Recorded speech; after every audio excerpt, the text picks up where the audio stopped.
Diversity is not enough to get us where we need to be.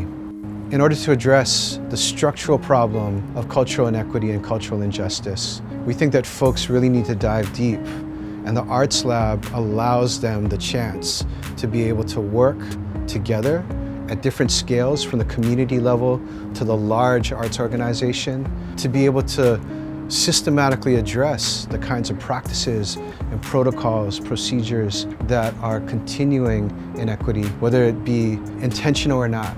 Race Forward is a racial justice organization, and we deeply believe that culture moves before policy, that culture moves before politics. Our focus is on trying to create the conditions that help advance us to more equity and more racial justice.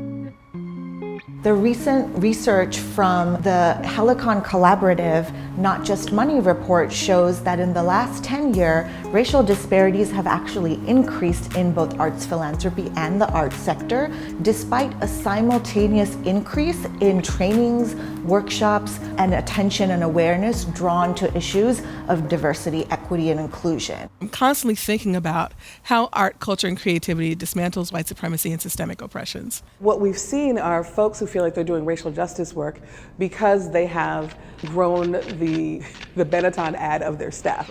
There are different colors of folks in a room and have named that as if they have moved towards justice. And we know that oftentimes that invitation doesn't also include the addressing of white supremacy and anti-Blackness inside the organization. And institutional change for racial equity is deeply complex and deeply iterative work. It has a human toll. Many of our organizations are set up for failure by engaging linear, reductive, simplified processes for racial equity work that do not actually account for how humans interact with each other in the workplace and the stakes and implications for people of color who are actually engaging the work. The big struggle in EDI work and people doing it is, are you doing it because it's currently fundable? And are you doing it because somebody told you you were supposed to? If we can acknowledge that this is supposed to be difficult, then we can appreciate the successes along the way. The cost of doing nothing is not just an arts sector that's out of touch with its audiences. Questions of equity cut to the heart of the survival of the arts sector in New York City and in places all around the world. Arts and cultural organizations are the arbiters of culture.